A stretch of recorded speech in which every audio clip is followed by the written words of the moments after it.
Hello and welcome to episode 54 of the Large Format Photography Podcast. My name is Simon Forster and I'm joined by Andrew Bartram and Eric Matthey. Hello, Andrew. Hello, Simon. And hello, Eric. Simon, good to see you. Hear you, both. And it's there's nobody else, and we haven't been anywhere. So Yevgeny has got the week off, and there's still a few people wondering, what is Yevgeny? Well, you'll look at some pictures and listen. And actually, have we actually explained Yevgeny? Actually, I don't think we actually did we? No. Well, anyway, my microphone is currently wearing Yevgeny's hat at the moment, so that's all you need to know. Okay, so clear as mud. Exactly. It's one of those things where you start talking and going down an avenue, and you're starting to think, "Oh, I wish I hadn't done this." But we're just going to let you sit right in it. For a while. Exactly. I mean, a professional podcast would start again now and just ignore that, but we don't really do that here. What's professional? Exactly. So, first of all, again, I want to thank Dave Shrimpton for putting up with us for 2 episodes. We only actually visited once, but we got 2 episodes out of it. So if you've not listened to the previous 2 episodes where we spent a lot of time with Dave Shrimpton, please do. He's awesome. We had a great time. So thank you, Dave. So this week's show, not sure how long it's going to be. Could be a short one. We say that many times, and it doesn't turn out that way. But we just wanted to have a bit of a catch up because we haven't really spoken to each other in a while, and occasionally we do interesting things. And so we're going to do that. And we were going to do an Ask Eric section, but we didn't get any questions. So everybody that listens to the show knows everything, and we don't need to ask you anything anymore, Eric. Yeah, totally. I don't think we've actually pushed the Ask Eric slot, have we, in the group? Not in the group, cool. But I did at the end of the last podcast. For those people that got to the end of the show, I did invite people to write into us. And, did you? Yeah. Well, the group now. By the way, folks, for those of you listening, the group refers to the Facebook Large Format Photography podcast group.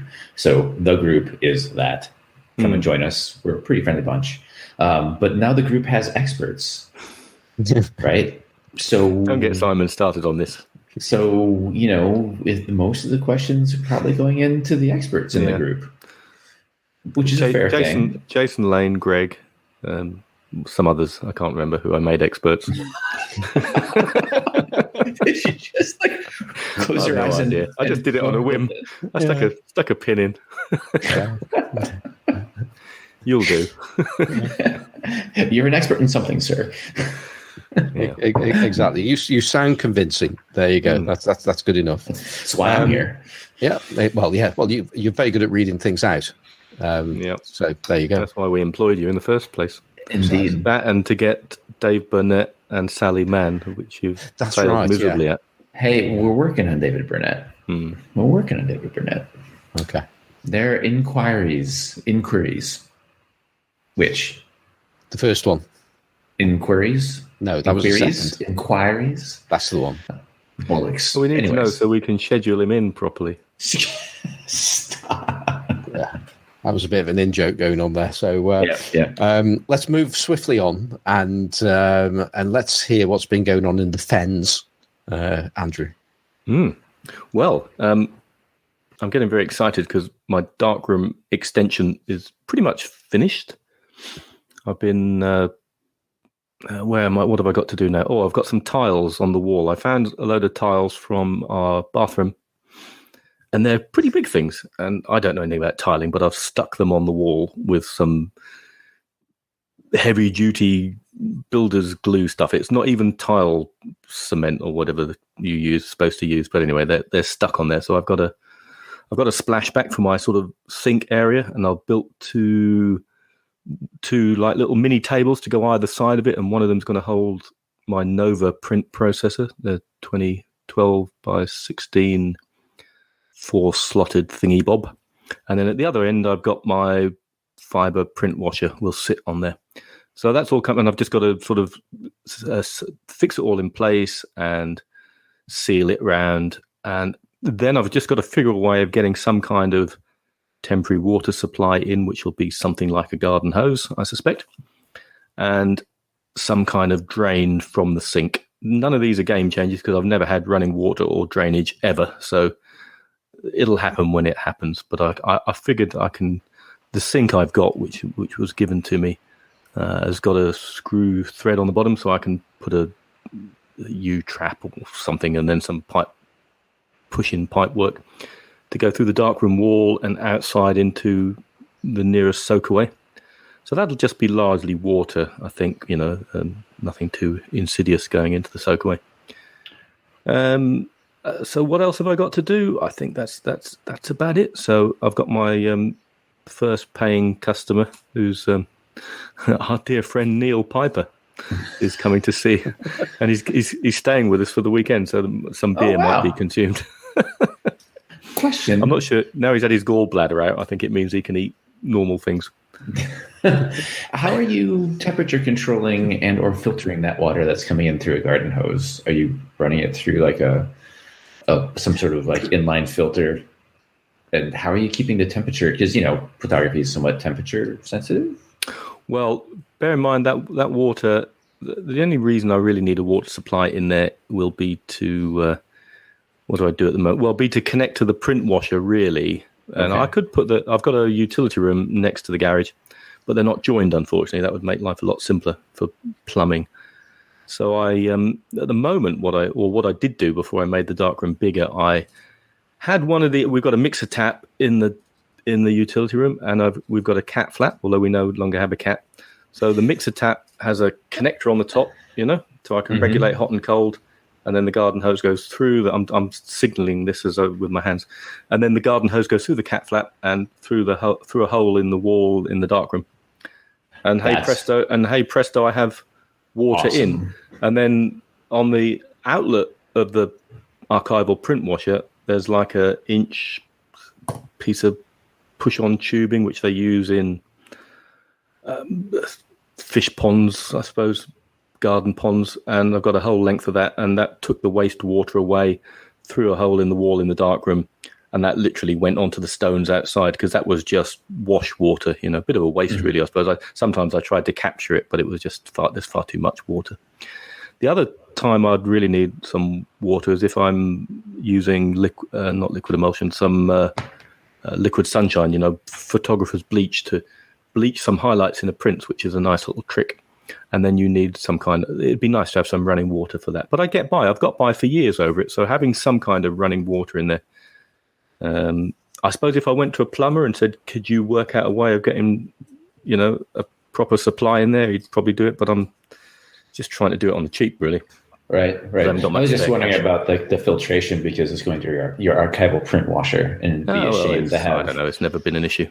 I've got a crap coming in, Well, we have lovely clean. It's not Stoke-on-Trent, This is the Fens. This is good, clean Fenland water, and we do have a water softener, so that helps. I think that. I'm more worried about your pipes. Oh well, the last time I had checked out, they were fine.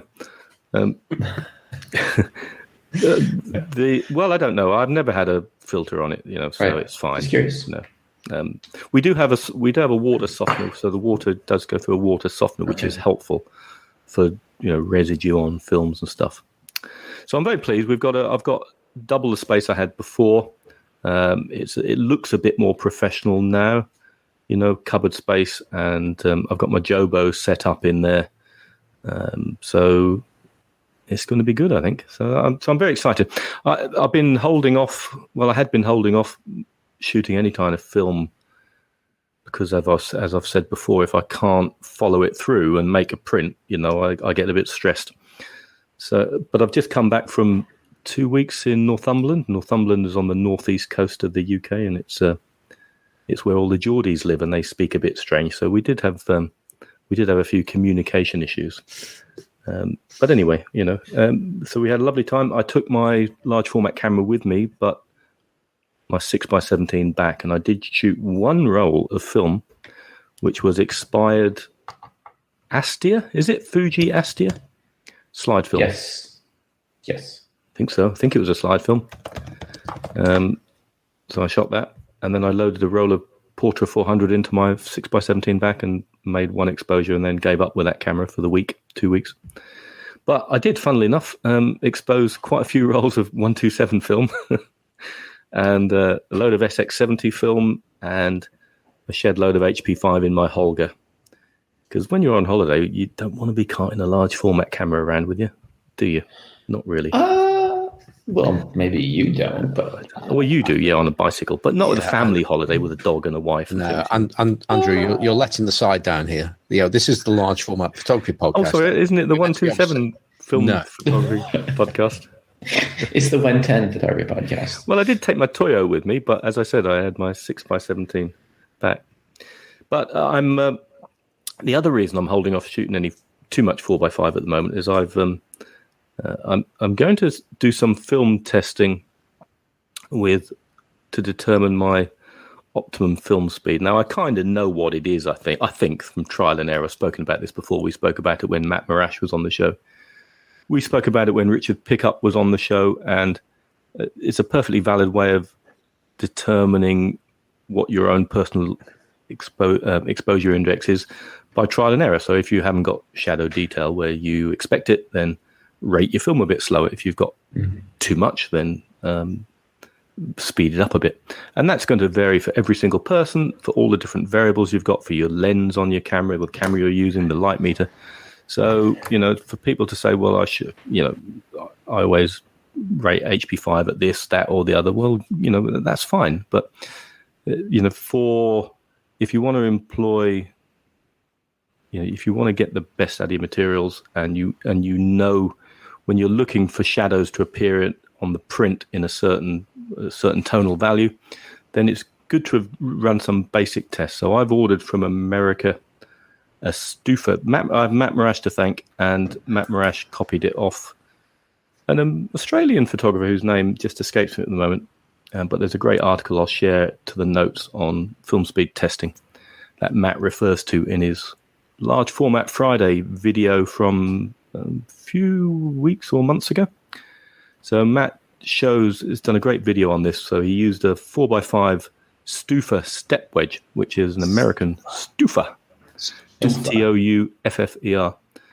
And the one I've ordered is the one that Matt Marash used, and it's a 4x5 piece of film with 21 half-stop steps. And you chuck that in your camera. Now I'm simplifying all of this now because I need to go back and watch it again before I do it. And you defocus the camera against a white surface in a if you're in the northern hemisphere, look for a north-facing light. So you're not getting any loads of harsh. If you're in the southern hemisphere, I guess you look for a southern-facing light. And start off, if you want, by setting your light meter to the box speed of the film. Or if you've a hunch that it might actually be lower, set it lower. And then you're looking for a zone 10, I think it is. So that's like 5 stops above your average meter reading. So you set it on there, and you're looking for. And then you develop this Stufa wedge in your normal developer for whatever time you fancy. And then hang on a minute. Don't cut me off. And then you check the zone 10 against the Stufa wedge and a little bit of sticky label that you put on. And then you can just tweak your box speed either way, depending on where you're getting tonality showing up in your print. Yes, Simon. I've explained that really badly, but go and watch Matt Marash. He's done a great video on it. It does. I think it was making sense to me. It's all this thing about this Stufa. That's the thing that I'm just still not entirely clear. So is that right? That is a sheet of film that is banded with different exactly with different levels tones of density. Of gray. Yeah. Sorry, so you're both talking at the same time there. So Eric, I'm going to ask Eric. Because nobody else is asking Eric anything this week. So Eric, could you just explain that so that it's really clear for absolutely everybody? Because I'm still not entirely clear about this. It's 21 steps from white to black, and every single step adds more density, more gray to it. So I would jokingly call it 50 shades of gray, but it's actually 21 shades of gray, starting from 0, which is complete white blank all the way to the 21st, which is dead black. Right. So I'm 10 so- stops. That's effectively Yeah. 10 stops from 0. So if you're looking at Zony Exactly. system things, the idea is that when you develop this sheet of film and you do a contact print on it, what you're looking for is tonality from about three stops below zone 5 and 3 stops above, and then you're good to go. Depending if you're getting more tonality in the shadows or more tonality in the highlights, you can adjust your the speed that you're exposing the film at. So it's a way of homing in so that when you're out there with your spot meter and your large format camera and you're looking to say, well, I want to photograph that shadow there and I want detail in it. So in zone system terms, that's zone 3, for example, which is 2 stops lower than your meter reading. So you want to have absolute certainty that when you reduce your meter reading by those 2 stops, you're going to get shadow detail there. And if you aren't getting it, if the Stufa test is showing that you're actually not getting any detail at all at 2 stops under, then you need to rate your film instead of 100, rate it at 50 and go and do the test again. But just because you end up with your own exposure index of 50 for HP4 doesn't mean that the next person it won't be 100 or 125. When Matt Marash did it for his, what was he doing it for? Delta 100, I think. He ended up at 125 for his. Right now, I'm still not clear on this. Yeah, you need to watch the video. This Stufa Doofa. So it's not an actual. From what you just said there, it's not an actual piece of film. Is it something that goes over the film? Oh, yeah, so, it is. It's a piece of film. Who's done this then? How's that even work? Stufa. I mean, I haven't done it with one of these. I printed out essentially a grayscale, right? You can find images like this all over the place on the internet. It's a grayscale test that you use for testing printers to say, okay, is my printer like rendering all 10, 20 ranges of gray from white to black, right? And I've just printed. I'm cheap. I just get one of those, print it out, put it up on a wall, shoot the Sony F16 with the camera and the film, and I develop it, and I see if I have all the ranges, all the tonality of gray that I want. That makes sense to me. But so this isn't an actual sheet of film that's been. This actually is. So you're not taking a photograph of this thing. You're actually putting it in your camera. Yes, in contact with the film that you're testing. Yeah.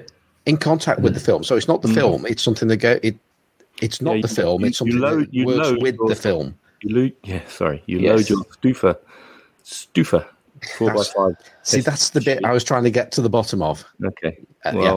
Then you load that again in contact with your film that you want testing and load it in your 4x5 holder.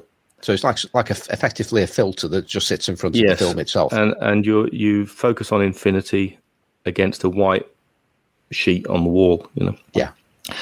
So because you're looking for to determine the test that Matt talks about is looking to determine whether you've got some tonality or not around zone 10, which is it's it's basically a version of Ansel Adams' process of finding the exact way that he wanted to shoot certain films, because for him, every lens, every chemistry, every film combination added up to the perfect speed rating for that film. And there's lots of other ways to do it, and there's lots of resources out there describing all sorts of ways of doing it. But this is the only way where you can this is one of the only ways where you only up using 1 or 2 sheets. You'll end up normally if it's exposing 10 separate sheets. Looking for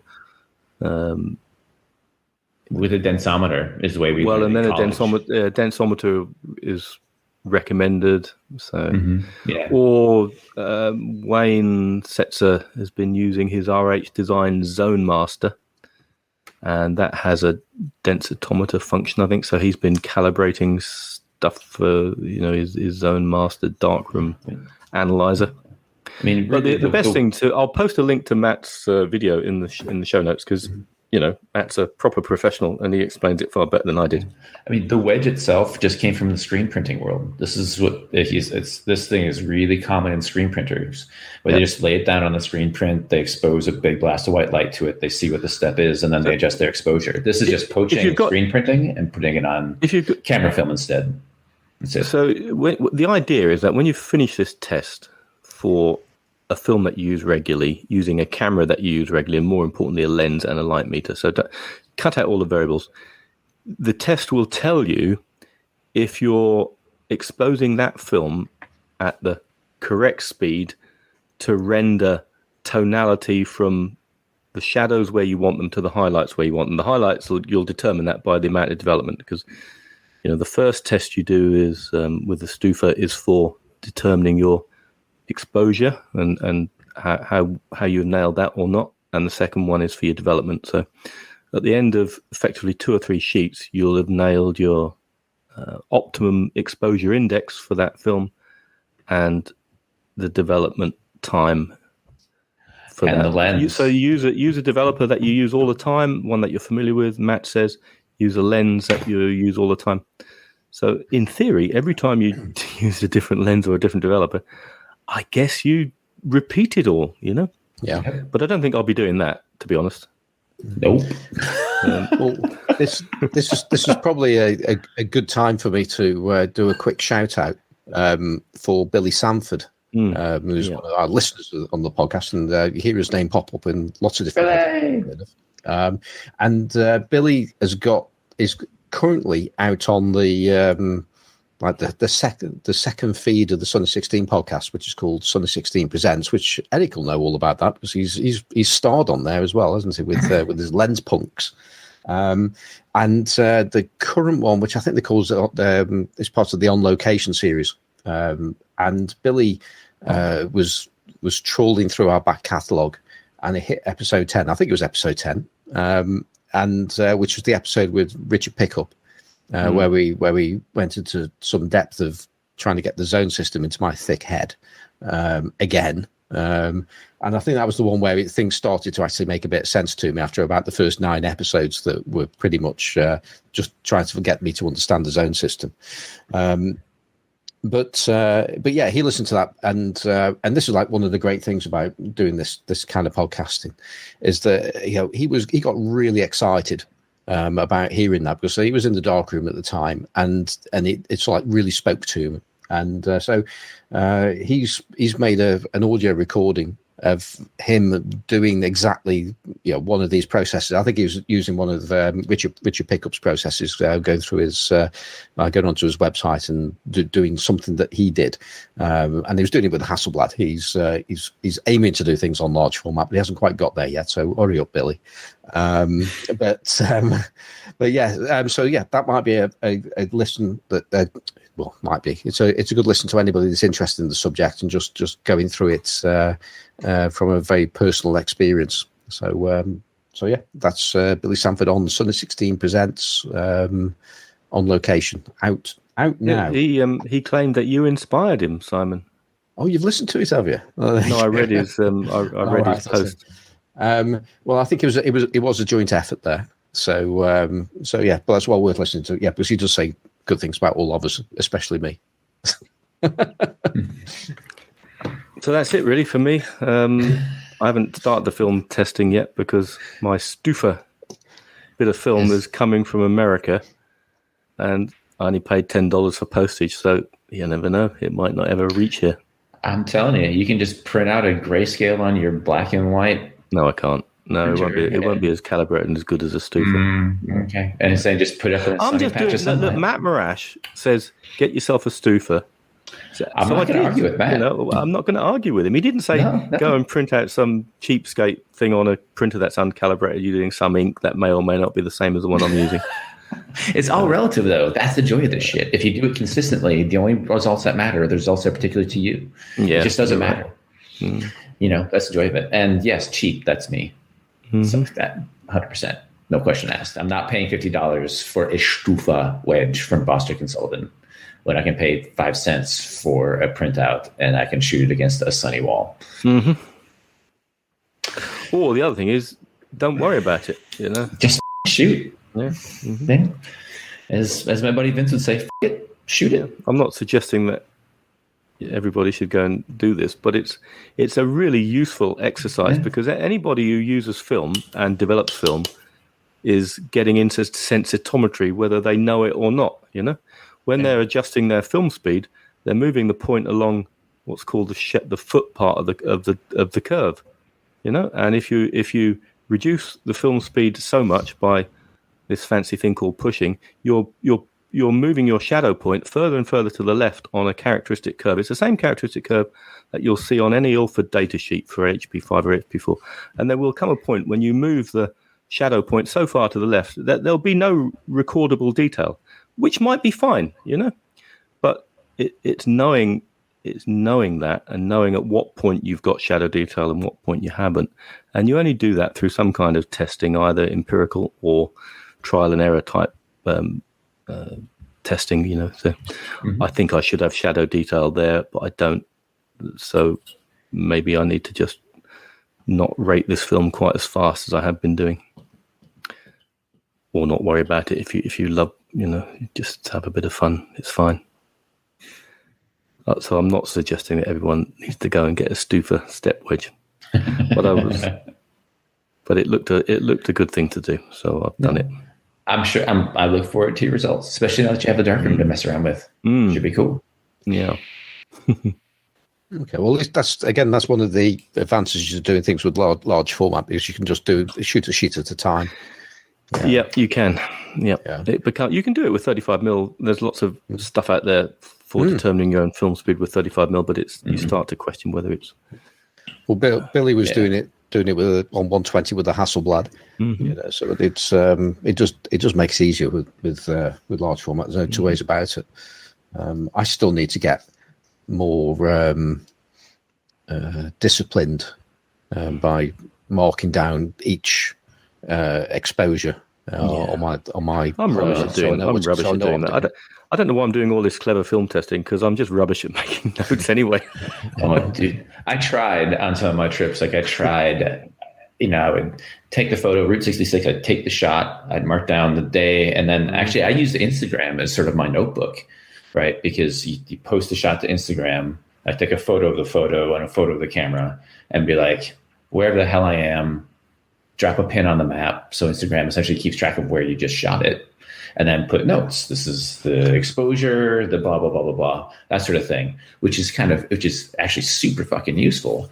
But it's impossible to keep track of the sheets of film when you're shooting en masse on a 30-day trip. Yeah. Each 240 sheets of film they're all loose in a box. There's no way to know which one's what. It is hard when you're in that kind of situation. So the first comment I would make is that anyone who shares a picture and then just puts an f-stop and an aperture and think that's useful information is not, okay? If you want to produce a beautiful print with shadows that speak to you, that there's a little bit of detail there, and highlights that aren't burnt out, then the much more useful information is how many stops have you got between your zone 3 shadow expectation and your zone 8 highlight. So, the scene you're looking at, is it only measuring 5 stops? Is it measuring 12 stops? So that's the important information that you can write down, so that when you get back, if you've got a very narrow, contrasty scene, you can then, having determined what your normal development is for an 8-stop range, if you've only recorded 5 stops in subject brightness range, you can then choose to develop that sheet of film along with some others at extended development, to increase the contrast and push those 5 stops to 7 stops or something like that. So subject brightness range is a much more useful thing to make a note of for large format photography if you're looking at making the best possible print with beautiful shadow details and beautiful glowing highlights. If that, to get your, if you're aiming to get the most perfect negative to interpret it how you want. So if you've got that flexible, what they call that flexible negative, if you want to print it as a high key type thing or a low key, then you can do that. Or if you want to make a beautiful glowing print, if you've got all the tonalities in there, then that's your starting point. But you only know that through some kind of testing. And then when you're out in the field, make a note of how many stops there are between where you want your shadows and where you want your highlights. And then that'll inform your development regime when you get home. So, yeah, by all means, write down F11 at, 1/400th of a second. But, it's what does that tell you? Yep, not much. Nothing really. Not if you're going into the darkroom to make prints, it doesn't. So, Simon, that's me, really. That's about as exciting as it gets in the fens at the moment. So, what about you? What have you been up to in Stokey land? Well, Stokey land. Well, what have I been doing? Oh, yeah. Well, since actually taking a photograph of Dave Shrimpton's, I've hardly stopped taking large format photos since. Actually, I've been taking photographs of all sorts of things, actually, but with all sorts of cameras. But yeah, hardly a week has gone by without making at least one exposure with a large format camera, which is great. The first thing that I did was back in the 6 times darkroom in our studio, because we were talking, we're thinking we should really use this studio. We've got a studio and we never use it. We just turn up, drink coffee, tea, and eat biscuits, and occasionally develop things. But we've got the studio. Why don't we use it? Which then I was there thinking, okay, so we're going to do that. What should we do? And I was thinking, well, how about doing that flower photo that I talked about when we had that chat with Clyde Butcher? So it was at the time I couldn't actually work out what kind of photo I was even trying to take. Was it high key? Was it just minimalist, or so on? And the idea is it's just two dead flower heads, or one, depending on just how the composition would work out. And so we decided to do. We got a white background, drop it down, drape it over a table, and go over the front. So it's effectively an infinity setup. And then it was also trying to work out, well, how are we going to use flash and get a shadow as well with flash? And we'd never actually quite got to that point, largely because somebody had the bright idea. His name's Graham Jago of the Sunny 16 podcast, and goes, why don't you use direct positive paper to see how your image is going to look? And I thought, well, that's a brilliant idea. Didn't quite turn out that way because it just took forever to get my head around how direct positive paper works. So I never actually got a photograph done on film, but I'll come on to that. But yeah, so we had to go using direct positive paper, which of course is super slow. You can rate it, up to say 3 ISO. And in the end, we just decided to just do it with constant lighting. And for trying to work out the correct exposure, to do that, to try and get the background to be truly white and not grey. That was tricky. It was really tricky because we weren't sure if reciprocity failure was going to kick in. It's quite clear that reading the instructions was not an option. What is that? Exactly. So we didn't look to see if it has reciprocity failure or not, although we decided probably doesn't. Although if it does, we're there thinking, hold on a second, is it reciprocity failure or is it the opposite? Because everything works backwards with this direct positive paper. And I was chatting to Robert Price in the darkroom as we were developing the first one, which really didn't work very well at all. And so what's the opposite of reciprocity failure if everything's backwards? And we realized, well, that means it's reciprocity success. So we're not entirely sure if we did get reciprocity success. It didn't seem to really happen. So we decided there was no such thing. But anyway, we dialed it down, and I think the exposure that worked best for us was 3 minutes. And it came out pretty good. I mean, I shared a photograph of it, and the internet liked it. And I think, yeah, that's not too bad at all. But what we didn't get is we're not sure if we actually had it in the developer for long enough, but we lost part of the stems. But we wanted it to be high contrast and possibly high key. But we didn't quite get it right. But the principle was there, and it looked pretty much as I wanted it to do. So we were quite encouraged by that, but we ran out of time. to go back and actually do that with film. But that's something that I did this week, just a few days ago. Not developed it yet, but we shot it on film this time. I used Adox CHS 100, which is sort of my favorite film because it works really well in Rodinal, which I like using that. So hopefully that's going to work out. We took some pictures digitally, and that seemed to work. And then I also started to do things with other cameras I've got, including a Contax camera. But I wanted to let's try it with an 85mm lens, which was the lens I was using on large format was a 150, so it was effectively a normal lens. Right.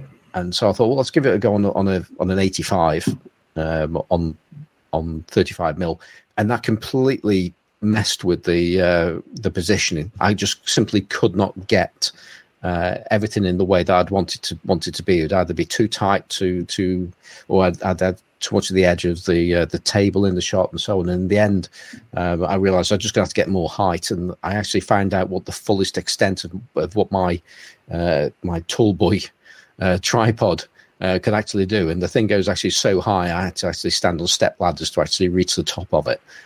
So that was a good experience. It explains why the thing's so damn heavy when I actually carry it around, because it will actually go to about 12 foot tall. It's just ridiculous. I was going to say that was impressive. Yeah. So next Tuesday I'll be looking at developing those, and fingers crossed they've worked. And I took some other pictures. Last week I went out with Mikhail Tekel, who's somebody I go out occasionally into the Peak District, which is a very nice area in Britain and England, and I was. I'm getting some interference. Has somebody got some interference? That would be you. Yeah, it is me. Let's just move this phone away. No, it's still there. That's better. It seems to have stopped. Sorry about that. Yeah. And he lured me out. So I was thinking about, do I really want to go out? And he goes, well, I'm going to be shooting some Velvia, and you can have a sheet. I'm thinking, oh my word, somebody's actually going to lend me a sheet of Velvia 50. Or give me a sheet. That's a better way of putting it. So I was forced to go out for a sunset. And it was a bit of a shame, really, because the light just never really happened. I mean, sometimes sunsets could be amazing, but this just didn't really happen. But it was a really nice night, and it was great just to be actually out with somebody in the wild and being able to talk cameras and large format. Did you shoot the sheep? We didn't shoot any sheep. No, you just shot the sheet. Yeah, exactly. Yeah, there weren't actually any sheep in that particular part of the Peak District. So I in the end I didn't shoot the Velvia. Did you get to keep it? No, it went back. To be honest, it was a case of, well, if I'm going to be shooting a sheet of, it was long expired, by the way, Velvia film, I want it to count. I want it to be like the golden moment. The angels are going to come out, and people will be singing and so on. So I knew that wasn't going to happen that night. But what was interesting, Mikhail took quite a few shots on this Velvia 50, and when he shared the phone scans of them, I was shocked about how purple they came out.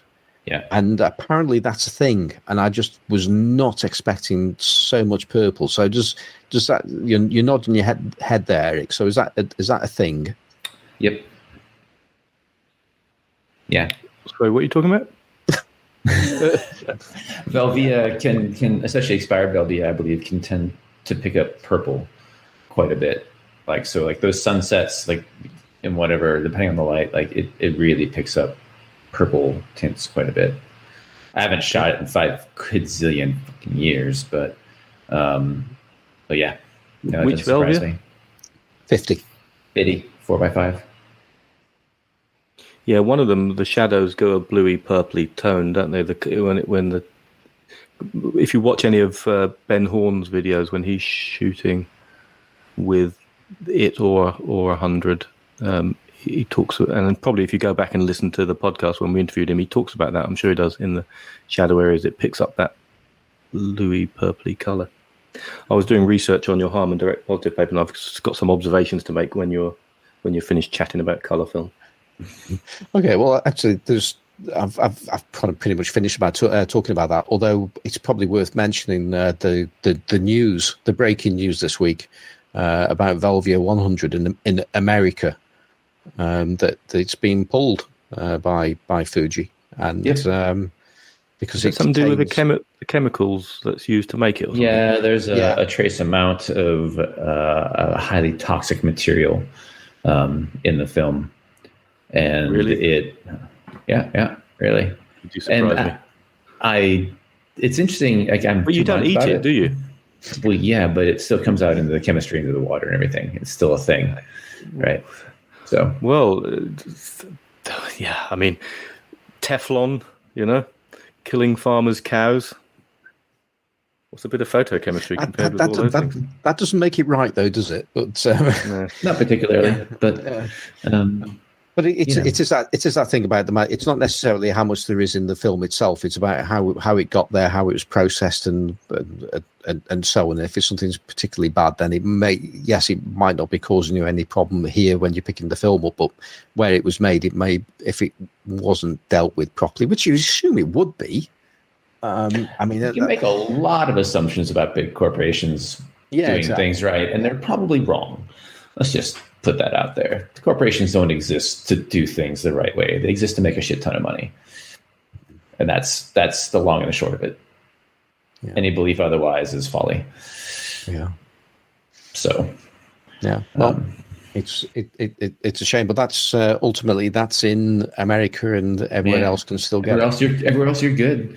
And actually, even if you get in the United States, then the challenge becomes labs that will be willing to take the risk to process it. Because if the lab is found processing it, then they're also essentially dealing with that highly toxic chemical, and then their chemistry has that highly toxic chemical in it, and becomes a problem with disposal, right? Ooh, I would have thought it's more from a selling perspective rather than a using perspective. But then again, I don't know how the law works over there.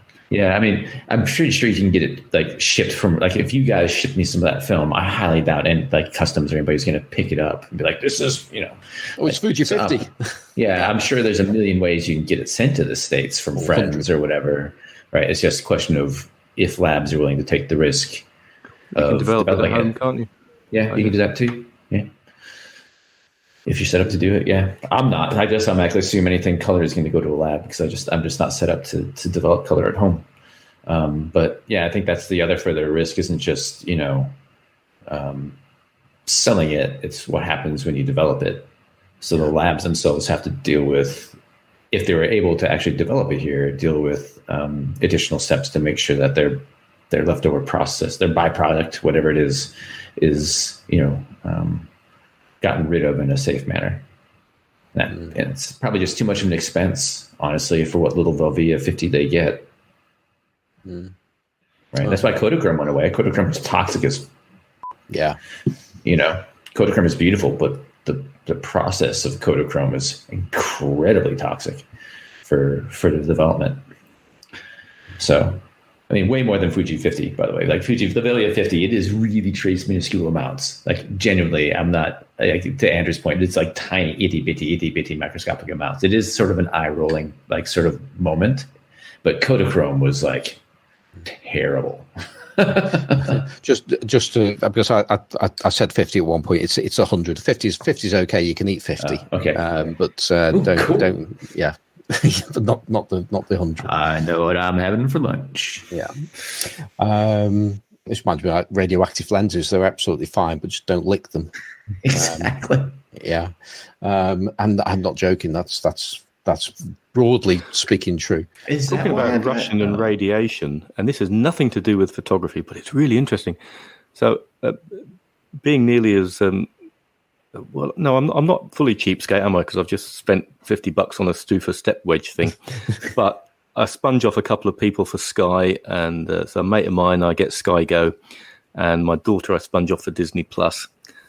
So I was, while we were away in the caravan, we started watching Chernobyl, on Sky. I don't know if you've seen it. Yeah.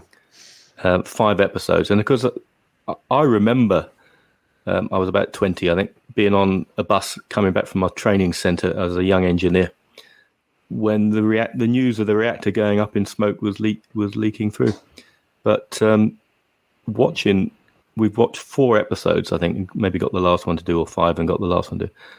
Each one, my jaw, I've just dropped at the way, this is what the Soviet state was like, and these are the cover-ups, and they've got firemen handling bits of graphite on the roof of the reactor building because the cores exploded, and the apparatchiks are saying, no, it hasn't. It's just a minor radiation leak. And have you seen it? Talking about radioactive. I mean, it puts radioactive lenses into a cocked hat, doesn't it? Yeah. Goodness me. Very scary. Definitely. Harman direct positive. Do you want to listen to my observations about that? Yeah, go for it. Yeah, I love that stuff, by the way. Stuff's so super fun. I just wish you could push it to like 25 to a usable ISO. But so looking at when you're printing with normal paper in the darkroom, we started off a little while ago talking about subject brightness range. So a film like HP5, for example, could probably capture something like 10 stops of exposure. From an FP4, probably 8. So, ironically, HP5 is, you could argue, is much better film for bright light conditions, but that's kind of counterintuitive. But once you get into the print, you're probably down to 5 stops of flexibility in the paper, something like that. But with this Harman direct positive, I was just looking at the characteristic curves, and the characteristic curve is just shining a light through, if it's film, shining a light through film, and depending on how much light is transmitted through, you then take the log of the relative density, and it's just a way of showing exposure against density in a way which is kind of readable. So in terms of log exposures on these graphs, if you see a relative log of exposure of 1, and then the next one along is 2, and so I'm looking at the Harman direct positive RC paper. RC paper? I thought it was fiber paper. Anyway. I thought so too. Yeah, I think it's maybe it used to be RC, but anyway, so I'm looking at this characteristic curve, which definitely says RC paper. But I imagine the characteristic curve is much the same. It shows a maximum density of 2, which is pretty good black, and all the way down to sort of 0. But more importantly, in terms of exposure range between maximum black and white, it's something like, I was trying to work it out off the graph, something like 1.25 to 1.7. So that's only about that's about a stop and a half. So 0.3 on these scales is a stop. So 1.25 to 1.7, 1.8, maybe 2 stops. That's what you're playing with. So when people talk about this paper being super contrasty, and when you look at the characteristic curve, the slope of the graph gives you an idea of how contrasty it is, and this slope is virtually upright. Whereas a normal paper or film would have a gentle S curve quite often. So you just got a little bit of knowledge about sensitometry and reading graphs is really kind of helpful. So that suggests you've only got a couple of stops to play with, Simon, when you're trying to nail this exposure, which is why some people pre-flash it, and the Harman. There's a separate bit here for fiber-based below. I don't know if the curve is the same. Anyway, so the Harman PDF talks about the technique for pre-flashing, and Rachel Brewster Wright talks about it in a recent Ilford video as well. So that pre-flashing, it does give you some extra tones to make it less contrasty. So does that mean that if you were going to shoot paper in camera, right, that you're just better off shooting an RC paper negative because the curve is wider, is friendly, you get more tonality? Well, it's a different beast. It's a different beast. Yeah, you will have on a normal RC paper, if you're shooting paper negative, you will have more tonal range, but then you're getting a different look with a paper negative, aren't you? Because you've then got to either scan it and reverse it, or you've got to or you positive Or you positive develop it. It's not actually that hard. No. So, yeah, I think paper negatives are probably the way to go. A lot of people, direct positive is a lovely idea, but it can be a pig to work with. Shoot it on if you shoot it on a dull day when there's not much contrast out, then you're probably into quite long exposures as well. So or you just, if you want to go for that real soot and whitewash. I mean, the one Rachel uses as illustrating is a extremely high contrast picture with the highlights are just washed out completely. And then when she shows another example of the paper when it's been pre-flashed, that it's still pretty contrasty, but probably less so. And I don't think there is a real reciprocity issue with it. There certainly isn't with normal paper. I don't think it talks about reciprocity anywhere in here. But it can be a really fun paper to work with, and the pictures on the Harman website, on the Ilford website, a lot of them shown really blown out highlights, but there are some where the tonality is really nice, and it's either because the weather conditions were a bit dull, or they've pre-flashed it, I guess. Or if you want to go for that high key look, and there's some kind of flower, Simon, and I'm holding it up to the camera, but you viewers at home can't see that, of course, listeners at home. If you're looking to record pure black and pure white, just put your exposure bang in the middle and have the stops, the range of lighting to give you maybe 3 stops of lighting, and you're probably going to get a high key result, I guess. But it's something a lot of people use it in pinhole and get some cracking results. Yeah.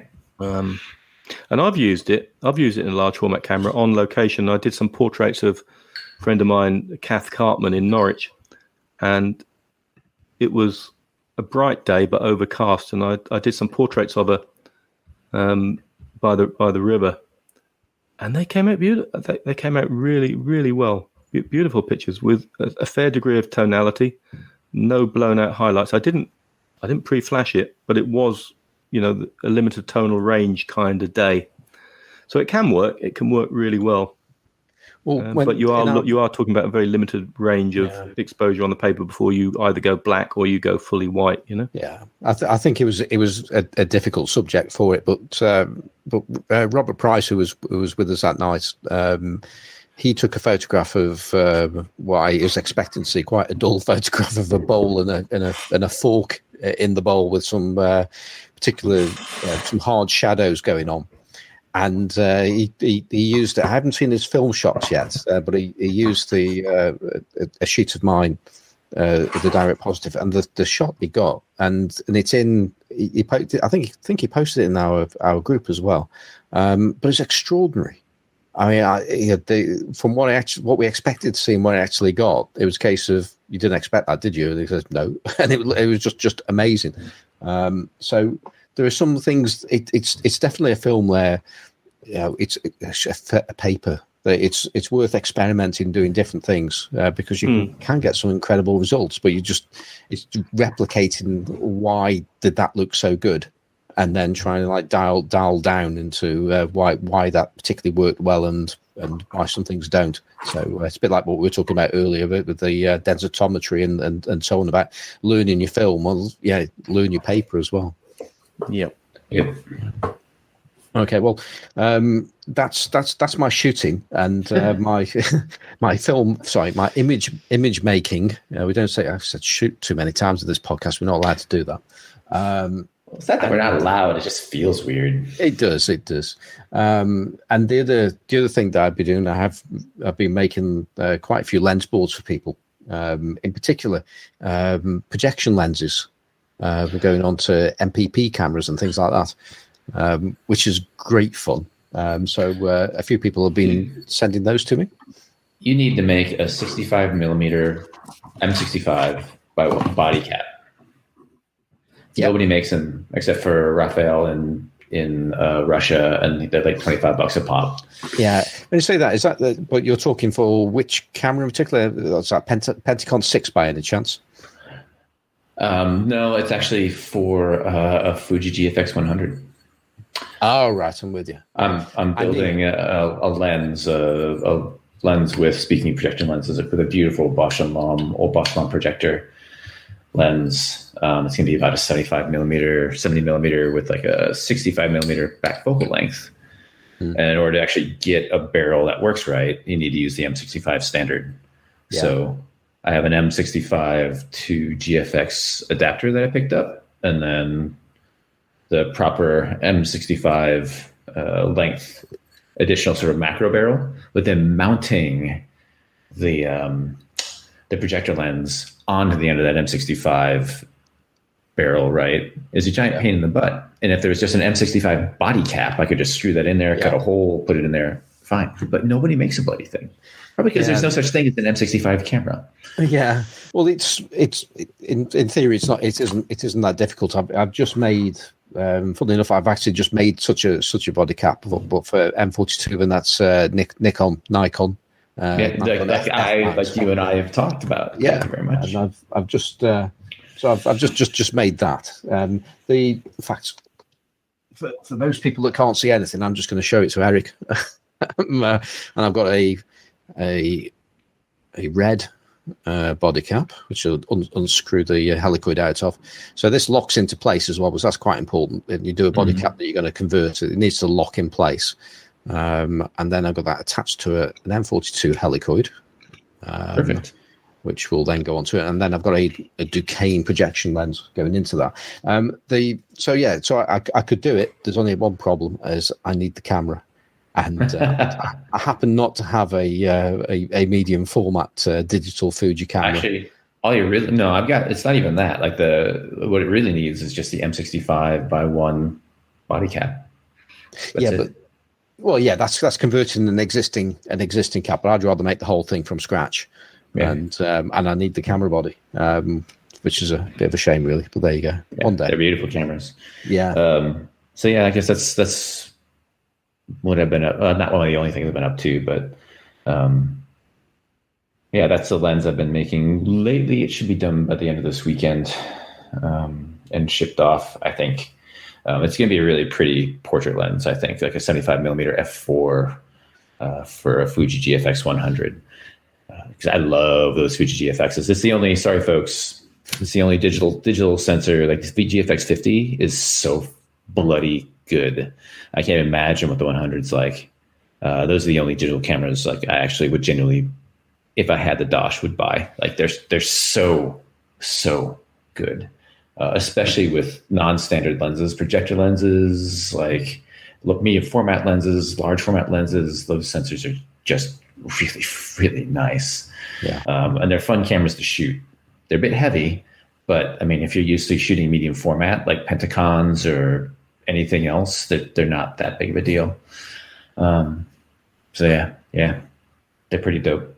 And these projector lenses, these barrels, they're so pretty. Yeah, they're really nice. They're well manufactured. They work really well, and they're gorgeous. They're really, really pretty. They're fun to work with. They make gorgeous lenses. I'm gonna start buying these empty projector, old like early 1900s projector barrels, as many of as I can find, because they work really well for making lenses. Yeah, really, really well for making lenses, and they're simple. They're functionally clean, and again, they're pretty. They're really pretty. So, and this is taking some 42 millimeter lens elements, so it makes a pretty decent coverage lens. And a fast one too. Like if I didn't stop this down, it'd be a 75 millimeter f1.8. Completely useless, not sharp anywhere except for like a tiny pin in the middle. But anyways, boring. And other than that, I guess I'm just trying to figure out how to print orotones without having a darkroom. Tell us about orotones. What about orotones, Andrew? Do you know what they are? Like how far back do we need to go? They were originally made famous by Edward Curtis. Indeed. Exactly. I'm only reading that because I'm reading your post. And he did his own special variation marketing, really called Kurt tones, as one did to differentiate oneself back in the 1800s. Essentially, it's an old printing process where They used a special type of shellac. They used to call it banana oil because once the chemistry was on and mixed up, it smelled distinctly of bananas. But they didn't actually use oil of bananas. It just smelled that way. That was impregnated with gold and copper. And they backed the glass print with that. And it gave it this incredible effect on the prints. Like when you see an orotone in a museum or whatnot, like they glow. They literally just glow because it's a glass print backed by gold. Usually, actually, they say it was gold, but it was mostly copper because gold was expensive. So it was a mix of copper and gold. And once those glass prints were in the frame, they never came out. The frame was part of it because there's a chance that the whole thing would peel off and you'd lose the orotone on the back. So what are you, in this post you've made, you're holding some positives, but they doesn't look like, unless it's just the trick of the light, it looks like film or something because it's bent. Yeah. I don't really have the ability, like I don't have a dark room and I don't have the talent, honestly, to like put gelatin on glass or mix chemistry. Which is how oratones are generally done. So I'm doing completely lowbrow, and my first tests were done with, speaking of earlier of those step wedges, it's just transparency from t-shirt printing. You buy it in an art store, just cheap transparency for making t-shirts. I mean, but $10 for 6 sheets of it, and it's inkjet. So I've printed out positives on that with my photo printer. Right. And then the interesting thing, though, is they're not very dense. So if you want to get any density, you actually need to have 2 of them to get any density of detail. And I just started experimenting with that. My original idea was to take them and like place them on a sheet of copper, right? An 8x10 sheet of copper etching that they use for printmaking. Which I still might do. It has a lot of possibilities, but then I also, as an experiment, wanted to see what would happen if I painted because the image is printed on the front of the transparency, which allows you to do things on the back of the transparency as well. So I just masked that off and used 2 different spray paints, copper and gold, and just did a couple coats of that on the back to see if that gave me a different effect than layering it onto a piece of copper. And it does. It actually looks a bit better if you paint the back. But then it also darkens the image a bit. So I printed like a light gold transparency to lay over that to both give it image density in terms of details, but also to lighten the image up a little bit and give it a little bit more pop.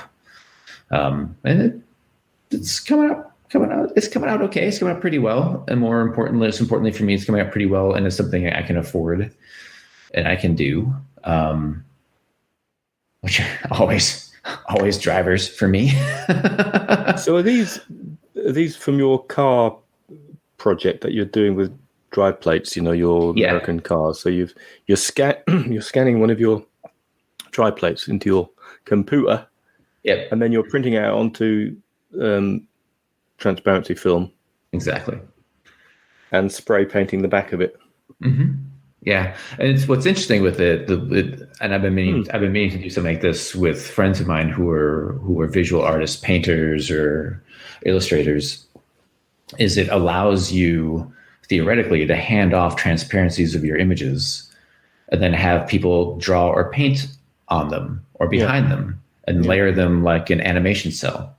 Mm-hmm. Right. So I figured, well, why not just take that and apply that to all sorts of creative ideas. So on this, the last 2 pictures where you're kind of nailing it, there's that sort of, I don't know what color that is. I'm going to call it purple, but it's not purple. There's a purple and a gold one. I like both of them, to be honest. I suppose, the coppery one is more traditional, but I quite like the one before it, the one with the sort of purple tones. But then you've got a couple of pictures before that. Is that kind of work in progress? There's one which is totally kind of quite thin with not a lot of detail. And and then there's this, I don't know what you're holding up, the third one, which just looks like a sheet of. So those are Yeah, that's just a sheet of copper. It's you use it's copper etching sheet. You get it at art supply stores. You use it for printmaking. So is one of these pictures your photograph laid up against that copper sheet, and another one with spray? So which is the one with the spray paint on the back? The second series.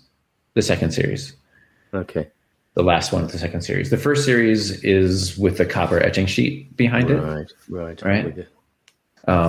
And then that light yellow one is the one that actually helps give it a little more pop. I was curious to see what happened if I tried to actually just print it as an orotone and with the image in gold and then lay it on like a black background. See what happens with that, right? Like, why not? Sort of a weird gold amber type, YOLO. So it's interesting. It's coming along. The next step is to actually buy genuine photographic transparency, like what you use for printing out digital negatives, is called. So Pictographica and some others make this fully clear. It handles more detail. It handles more ink density, and will give a higher quality transparency image. Well, I've tried once to make a large digital negative, and I just gave up because it seemed far too much like hard work. So, but I had a this from the man who's got a Stouffer wedge coming. Yeah, I know. But I think that's easy. And Matt Marash did a nice video showing me what to do.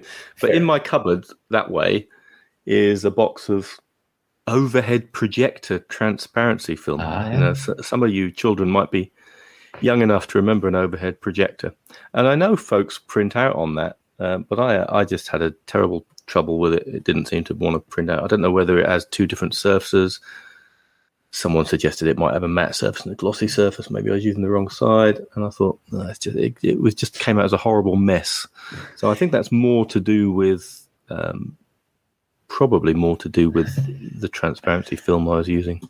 Well, if it comes out as a horrible gloppy mess, it was printed on the wrong side, because one side will absorb ink and one side won't. Okay. As learned by hard experience by me the other day, when it came out, it was just like puddles of ink. And I was like, wrong side up. Okay. That didn't work well. I have to clean my printer because it's just puddles of ink. It was at the inside of the printer. Like, it's bad. It's not something you want to do. I'm full of admiration for the folks who do this, and I know people like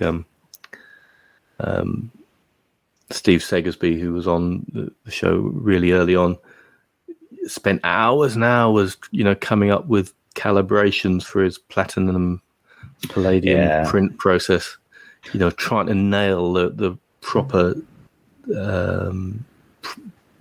negative that he produces digitally. Yeah, and it's great, because the platinum palladium process is very delicate and produces a beautiful range of tones, but it needs working at. And digital negatives, I think, there's a lot of resources out there. I think these days, if I wanted to get into it, I could do. But you know what? I've got enough to worry about in the darkroom, let alone sitting in front of a computer doing digital negatives. You haven't got a darkroom, so you can put your energies into this kind of but I don't even really creative stuff, and I think they look great, Eric. So, but I don't really want to put. In fact, both of you get my applause of the week for your playing around with large formatty things. I haven't shot I've shot 127 film. Yeah, I haven't shot a sheet in like over a month, so don't give me too much credit. But well, at least you're moving yourselves out of your comfort zones. There's a lot of people doing really interesting things in the Facebook group. I'm full of admiration for all the weirdness, all the weirdness that goes on. A lot of it I don't fully understand. Yeah, and just to be clear, I'm definitely not going to spend hours and hours perfecting the transparency output. No, I won't make you an expert just yet. No, that's not my modus operandi by any bloody stretch of the imagination. No. Like I said, I'm going to get the higher end Pictographica or Pictora, whatever the brand is, digital negative specific transparencies, and see if I can get a little more clarity, more image. There's a local photo show coming up. They run it every year where they just pick a color and say, send us photos that have something to do with that color. And that was actually why I decided to pick these back up again. I've been wanting to do these for literally years, 5-6 years. These have fascinated me. But really, it's just to see if I can get an image into the yellow show in Jan Watton's gallery. I was like, yellow. Well, you've done well. Sure. That last one, I think, is great. Yeah. We were talking before we came on air. I don't know what how long we're going to witter on for, but we can witter on for hours. Lee Lira, we were chatting about his work that he's been doing in the large format photography Facebook group, and he's been kicking stuff backwards and forwards with Jason Lane, working on a sort of tintype type process where the development process reduces the exposed silver in the glass plate down to a metallic white as opposed to a metallic black. And Eric, you had some is it metallic black or more metallic gray? I'm going to find his post again. I think metallic white is what it reduces down to, as opposed to metallic. Because when you a normal development process, it goes to a black, doesn't it? Right. And his whole point, I guess, at some point in time, this was a historic process, and now I've got to find that post again to really properly nerd out about it. There it is. And this is where we're going to completely slaughter his name. Sorry, Lira. We're just going to go with Lira, right? Lira. Yeah. Lyra is from Golden Compass, isn't she? Oh yeah, fair. Nice, good job, good reference. Anyways, apparently at some point in time, this was a historical process that sort of popped up for less than a decade, because he refers to it as a long lost process. Attempts to reduce silver halide to a whitish silver metal, in this case ammonium thiocyanate. Right. Very chancy thing. And he's hoping to bring along this, so it's just as stable a process as developed with Tri-X and HC110. But they're really beautiful. And the thing about it is essentially he's trying to do a different type of ambrotype, right? And the thing with ambrotypes is that the exposure has to be really thin for the light reflecting back off of the black material to render a positive image. And ambrotypes don't end up getting a lot of detail as a result. Like when you look at ambrotype portraits, they're not like these ridiculously highly detailed, sharp, amazing things. It was just a really quick, inexpensive. It was the only way to get a positive back in the day, right? But they're not amazing images. These negatives, if you go into the Facebook group, folks, are highly detailed. They're really nice. They're really nice. It's hard to believe that there's some sort of ambrotype type of thing. And yes. Oh, a little bit of background noise. Yeah, sorry about that. Some things are happening in the background. Heather woke up when she's doing some stuff. I didn't think the detail is amazing. I can only point people, if you're a Facebook person and you're in the Facebook group, to look up Lee's posts. Yeah. And read the comments as well, because folks are asking questions, and Jason Lane chimes in saying that this, he's been kicking ideas backwards and forwards with Lee for a while. Yeah, he and Jason, and they hope to make a commercial product out of this. Mm-hmm. Yeah, at some point. Yeah, so it's pretty cool. Between that and Ethan over at the Homemade Camera Podcast, and is working on 16 by 20 or whatever, 20 by 24 ginormous. Yeah, I saw that positive process thing, which he busted one out in studio, by the way. It looked really good, didn't it? Damn impressive, ladies and gentlemen. There's been a lot of really interesting innovation going on with large format positives, right? Like making positive images with large format through various means. It's pretty cool. Yeah, well, as I say, I'm awestruck by the things that folks are getting on with. Greg Obsters did an interesting post on DIY lenses, which is right up your street, Eric. I think you probably on that. Yeah, someone the cake mold and epoxy resin. Yeah, how to make your own lenses with cake mold and epoxy. MOLD. That is right, isn't it? And epoxy. I haven't read the article, but you said and did that emoji, which has got a quizzical face on, like that quizzical face. Yeah. Well, essentially, if you get a clear enough epoxy, you can make a lens. And so this woman is just grabbing cake molds that will make a particular type of lens, and just very carefully experimenting with pouring epoxy and getting as clear of essentially a cake as she can. And they're ginormous. Like it's a bloody cake. And then just taping that thing to a board with a hole in it and putting it on her 8x10 camera. And she makes some nice images. I don't know what the approximate focal length of those are, but she's like 6 inches, from her topic, from her subject. So I'm assuming that the actual focal length of these lenses is super short. They're like 60 millimeter, they're short.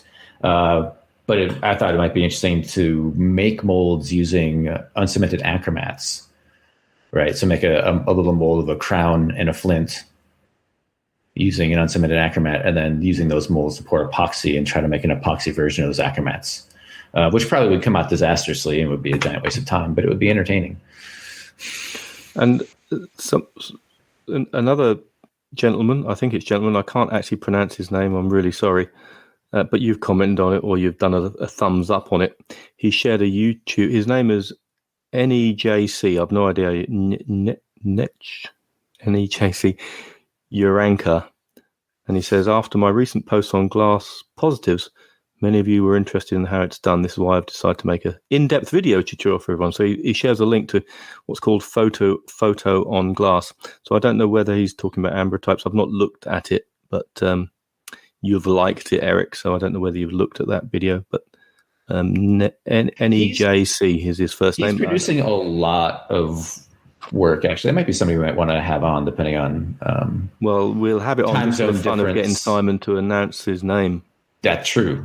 That's true. But he's been producing a ton of stuff, and he's starting to sell his own glass plates as well and whatnot. But he's been producing a lot of really, really high quality video content.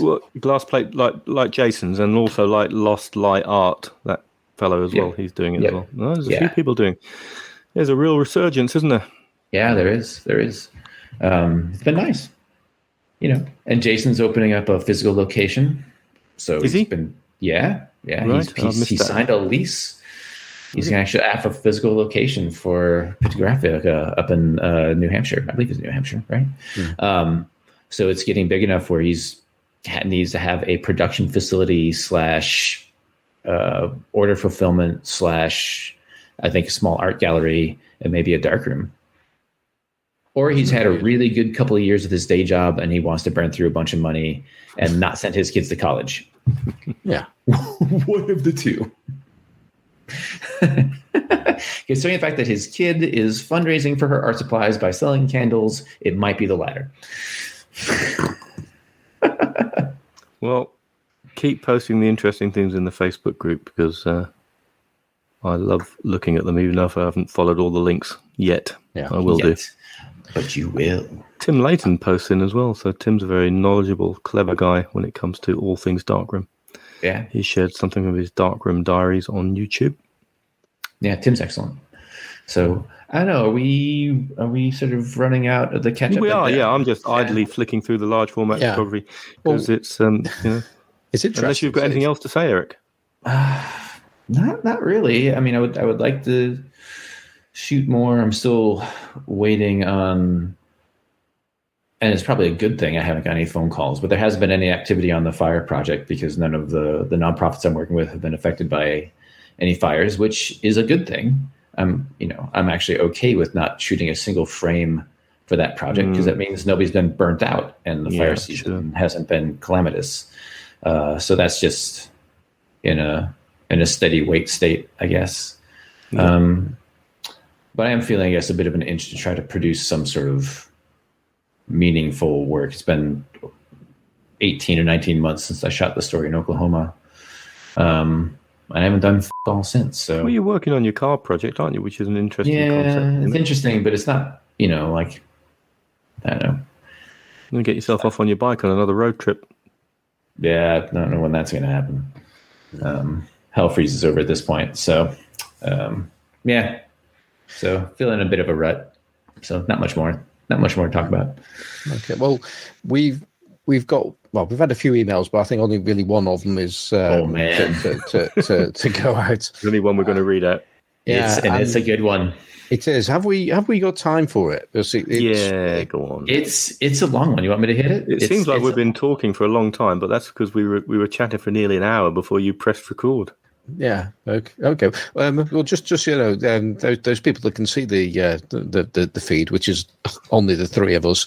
At some point, my wife's going to come in with some burgers that she's made. Ooh, I've got to go and make fajitas. Yeah. At some point, I will be eating while we're having this discussion next. So just thought I'd warn you on that one. So yeah, let's do our appropriately readable email. Well, we have a bit of a novel. Which is not a bad thing, from Jahanzeb Harun from Pakistan. And Jahanzeb, hopefully I didn't completely slaughter your name. If so, apologies. And the subject is analog scene in Pakistan. Hey, LFPP. Sorry for the delay in writing this email. Dude, it's totally fine. It's a long one with grammatical errors, so please bear with me. Analog is dead in Pakistan. Well, compared to the States and EU, at least. Digital started to take hold in Pakistan around the mid-2000s, and by the 2010s, shops were chucking their analog equipment out to anyone who would buy it, which usually meant it went to the guy dealing in scraps buying equipment based on weight. The stores which didn't adapt ran out of business and now there is only one shop in the whole country where you can find used analog equipment, albeit in a terrible state. The guy's main earning is through selling picture frames, and there's still a technician or two who will do minor repairs to make cameras functional. But if you want a proper CLA, you better possess the skills yourself.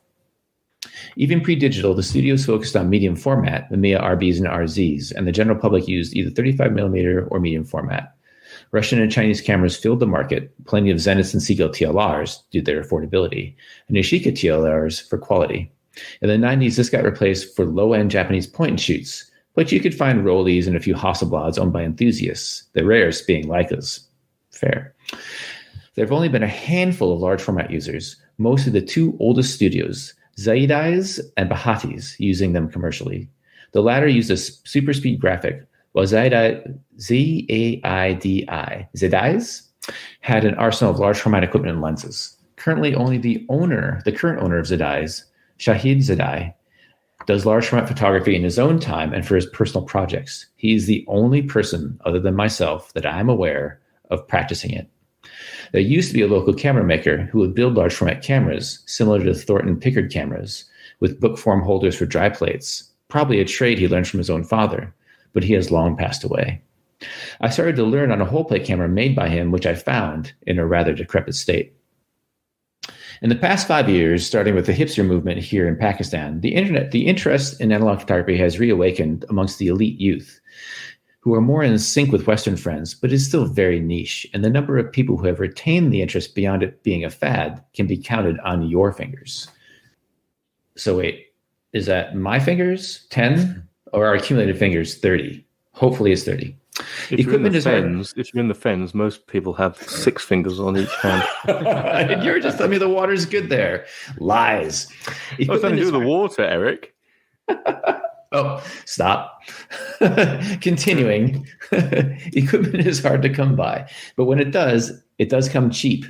Film, if you are lucky to find any, mostly 35mm, is expired and usually from the 2000s and 2010s or the 90s. The film has been kept in open or stacked in boxes, exposed to temperatures to 40 Celsius and up, so it is hardly usable, but works well for testing cameras. We have no Ilford or Kodak, let alone the smaller companies. We still have Fuji, but their focus is medical and commercial printing, and they are not interested in bringing anything film-related, aside from the Instax line of film and cameras. Last year, I was lucky to stumble across a Vista VX, which is in pretty mint condition considering how I found equipment here. It had a leaky bellows and broken track levers. The levers I got replaced, but the bellows are still the same. A year later, I am still overjoyed every time I use it. It cost me roughly $275, and I did not have to incur any custom duty. Custom duty, now that is a bitch. It comes down to 40%. And to work in anything analog, you have to import your film and your paper. Then you have to hound down the customs people to not open the boxes for checking what's in them when it gets to them. Yeah, Lord. We don't have scanners in our post offices, so every package is ripped open and hand inspected. Roll films get by fine, but sheet film and paper boxes, not so much. I have lost enough money on trial shipments to know. I have to rely on people traveling to get me film and paper and PayPal. It's not even listed in the country list if anyone wants to pay through credit card. Oh, sorry. I skipped a sentence. I have had to rely on people traveling to get me film and paper in their personal luggage, or I resort to X-ray film. Even if one was willing to pay the exorbitant 40% duty, a lot of secondhand market online is inaccessible, as Pakistan does not have PayPal, and it's not even listed as a country list if one wants to pay through credit card. The lack of darkroom paper is what got me interested in trying to figure out how to make my own photographic paper, which has led to exploration of all processes, something which I've fallen in love with. At a B. Chemistry is not an issue as long as you're willing to mix your own, as the raw chemicals are easily available, but nothing phenandrone-based and no fast fixers, as ammonium thiosulfate isn't available. Ammonium chloride is to the rescue. I have scavenged my own city along with a couple of other major cities for all remaining darkroom equipment, and I have two 11x14 trays, an LPL 6700 with a color head but a cracked magenta filter, a Patterson micro focus finder, two 120 Patterson tanks, and a 4-reel Patterson tank. There exists 8 35mm largers, one more LPL 6700 out there, no trays, no tongs, no timers, no contact printers, well, nothing else. You get the gist. So yes, analog is dead in Pakistan, and I am a fool for trying to pursue it here. In my foolishness now, I'm in search of a 4x5 and larger. Jeez. I love this guy. I think this is long enough, and I better sign off. Best, Jahanzeb Haroon. Well, Jahanzeb, dude, my hat goes off to you, really. Yeah. If I had a hat, I'd take it off. Yeah. Yeah. I think that's. I don't know what to say, really. That's inspiring. Is all get out on multiple levels. Well, we can't get things, so we're going to make things. We can't get the chemistry, so we're going to make the chemistry. And I think making your own emulsions. I don't know whether you've got access. Oh, burger and chips, please. Yep, I'll have those. Thank you. Oh, we've even got fruit with this as well. Simon just got his food delivered, but 3 burgers. Simon's just had 3 burgers on a plate delivered. One for each of us. He's a gentleman. And oh, a bit of relish in that one. No, I've got to complain now because I said, just grate some cheese on the top of it. Send it back to the chef. No fries, though. Yeah, but no fries. So stop complaining. Yeah, I'll have to say this a bit louder now. Yeah, I was expecting. Yeah, when you put the cheese on, that was meant to go back under the grill again. Oh, she's run off. Oh, then never mind. I am grateful. You're going to get something thrown at you in a minute. Yeah, you don't sound like it. Yeah. So what's the way forward then? The way forward, I think, is making your own recording medium, I shall say that, and contact printing onto something. Honestly, cyanotypes, I think if he doesn't have it, I mean, I'm going to reply to him, but if he doesn't have it, I think we should take a small collection together, put together a small collection to buy him the primitive photography book that we all refer to as a Bible, which goes into great detail on making your own paper negatives and everything else, a complete DIY guide, which I think Jahanzeb, if you don't have it, you will find very, very, very useful. And we also happen to have interviewed a guy, Nick, who teaches people how to make their own gelatin-based 35mm 120 and 4x5 film, who we might be able to bring to bear into this. Well, Nick could probably respond to him if Jahanzeb, you reached out to Nick Brandreth. I can make an introduction. Yeah. Because I was asking someone about how because Nick did a salted paper video I was watching recently, and he coats his prints with a combination of beeswax and lavender oil, and I was asking, who did I reach out to? Goodness me, I'm really sorry. I reached out to somebody in the Facebook group who'd been in touch with him and got some really great info on beeswax and lavender oil. Yeah. And Nick will talk to anybody. Which came from Nick. Yeah. Nick, like he said in our podcast, if you want to talk to Nick about anything photo-based or even not photo-based, he's an open book. Just send him a message and he'll be happy to talk to you about it. He's really generous with his time and knowledge, which is fantastic. So the primitive photography book, Jahanzeb and Nick Brandreth would be 2 really good resources. Yeah. absolutely. And like I said, I'll reply to your email and make some introductions because we're here to help.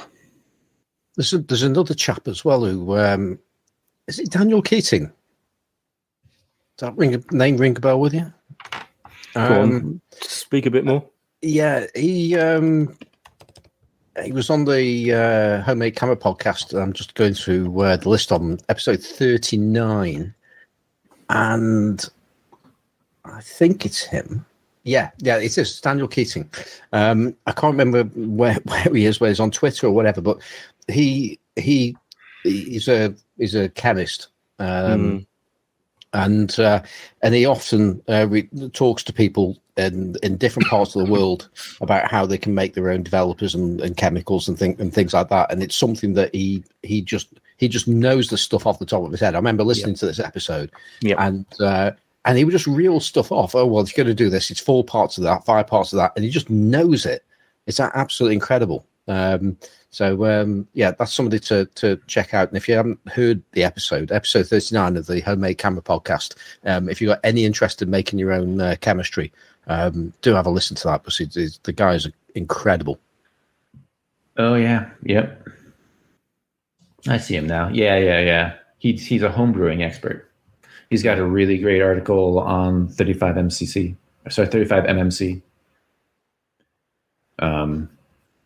On homebrewing, just everything. Well, we only have one email, but thank you for sending that in, because it was. Yeah.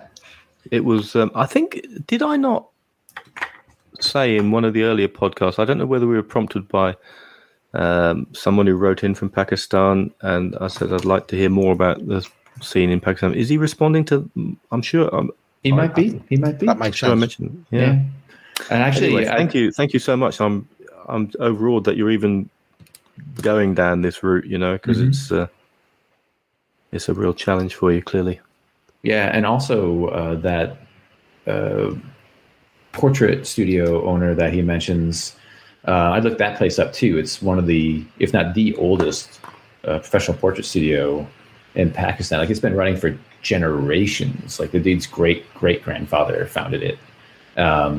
And their collection of portraits of like the rich and powerful and movers and shakers of India and Pakistan is I looked at that. There was like a picture of Imran Khan, the cricket captain as he was, and then the prime minister, is he? As a young man, and some beautiful large format portraits. I'll put a link to that article in the show note. Yeah, makes me want to talk to the current owner, Shahid. Just about that. Like, that's actually super, super interesting. So a couple of great gems out of this email for sure. Right. Well, there we go. Thank you. Okay. Well, I think now I have to stop eating my very, very nice burgers. You better say that, pal. And you're making me hungry. I've got to go and cook in a minute. The fact that the grated cheese hasn't been melted on the top of it is not actually that much of a hindrance. I'm actually enjoying it, even though, fortunately they're hot, so it's actually sort of melting itself a little bit. But actually, that's the thing. You're in America, obviously, Eric, and you have American artificial dairy-free, everything-free cheese, don't you, to stick on your burgers and things? We do. Yeah. Or make grilled cheese with. I did that just the other day. Yeah. So non-cheese cheese. Exactly. I should be grateful. Perfectly vegan.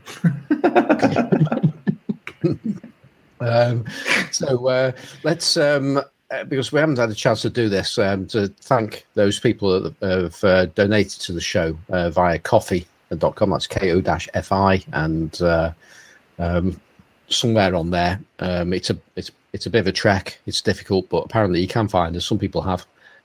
And I'm going to take this back to the 11th of May, which I have a funny feeling I've read this out before, but it's so long since we've done this, I can't remember where we're up to. So 2 months ago, this came in, and from Soot and Whitewash, which is otherwise known as Neil Piper and Alex Purcell, of their podcast, Soot and Whitewash podcast. I haven't done one for a while, but there's a back catalogue there. And I'm assuming this is Neil. Says, thanks guys for yet another wonderful show. Show 51 with Todd Carell. I'm sure we've done this before, but anyway, we'll say it again. With Todd Carell was another fantastic source of inspiration. You guys are a fantastic team. The addition of Eric was a stroke of genius. And I look forward to each fortnight to hearing what all three of you and the guest have to say. And then, so just after he said that, we stopped recording podcasts for a couple of months. But we are back, and thank you, presumably Neil and Alex as well, just for the sheer heck of it. Alex is great. So there's that one, and then Christoph Siegling. I think that's who it is. It says a coffee. Oh, yeah, a coffee for those for the host, and some ice water for Simon's PC. Thanks for the great shows. Yeah, my PC is still causing problems with overheating. In fact, actually, this podcast today has been recorded on two PCs. I've got a laptop which is doing the hard work, and I've got another one just working to try and do something at least anyway. So it doesn't seem to have gone wrong this week like it did last week. Last time I should say. Then we got Mike Rattel. You guys are great together. Thanks for doing such a fabulous show. Thank you very, very much, Mike. And you seem to have followed me across on the Classic Lenses podcast, because I know you, Mike. So thank you. And then Robert Kalman, an exceptional and worthwhile experience into all things large format. Fabulous guests. Many, many thanks. Well, thank you, wow. Robert. The praise is effusive. And then we have somebody that's donated to us on several occasions, and it's a chap that I cannot, for the life of me, pronounce a surname, and I've copied it. Sending it in, man. Yeah, well, he did it once. I say I donated this week just to hear Simon say my name, and by the way, I've put this into our little chat room, so both of you can have a go at it as well after I'm butchered it. And it's Aram Havanyao. Sorry, Simon, say that again. You heard perfectly well there. Andrew, your turn. Say it. Aram Havano. You're not pronouncing the second N, though. Havano. Havano Nu. Yeah, it's the second N. That's the question. Is the second N quiet? Havano Nu. Yeah. Aram Havarnanu. Pardon? Aram Havarnanu. You're just saying it really quickly and yes, I am. Quickly and confidently. Yeah, that's it. Well, and confidentially. Yeah, if Eric has pronounced your name properly, the aforementioned person, please let us know. That'd be good to know.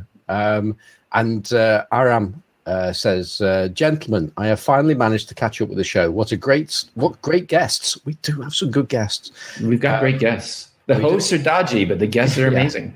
And I can't believe I didn't know about Todd Carell's YouTube channel. So he does, and he's very happy to find it. And so he should be. It's excellent. And then Buzz says, more Dave Shrimpton, please. Great episodes, great content.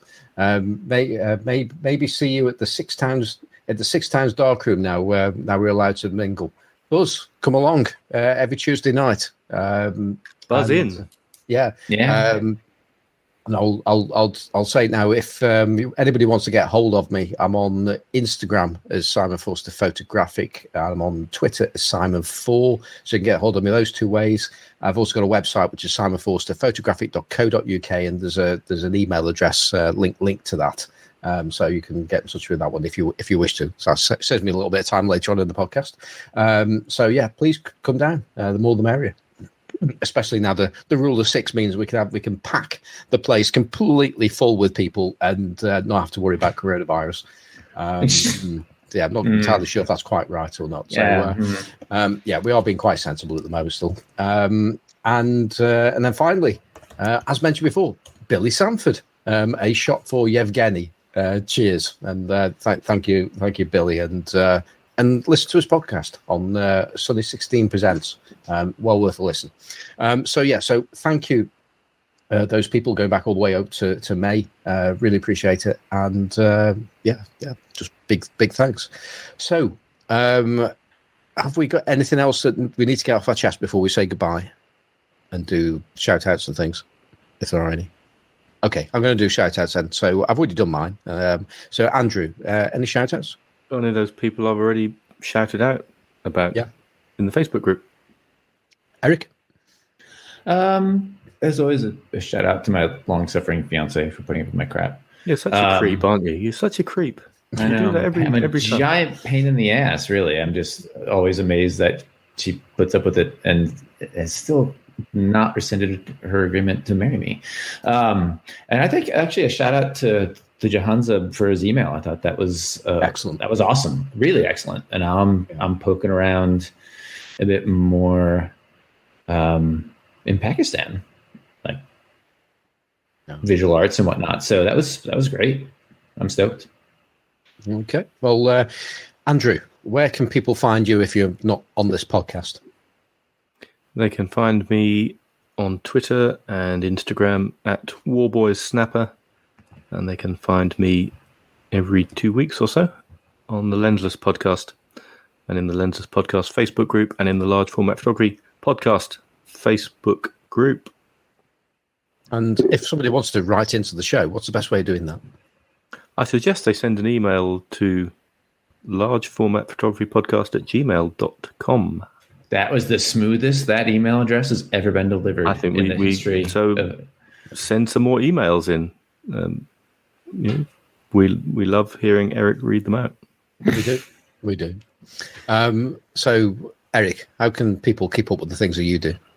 Just pretty much ye old Instagram, ARIKHMATHY. Easy peasy lemon squeezy. Cool. One last thing from me, a little advert, because I sell lens caps. I'm starting to make more lens boards for cameras, although I'm doing more of the custom stuff. So if anybody's in the UK and they've got a weird lens they wish to be adapted to a lens, to a large format camera via a lens board, get in touch with me because I might be able to help you out, because I've made a few over the last few weeks and it's good fun. So that's it. You'll be hearing the amazing music of Kevin MacLeod, which is Two Finger Johnny, going right now. And that's music is published by www.incompetech.com. So I hope you've enjoyed the show, and we'll be back again soon. So goodbye. Bye. Take care.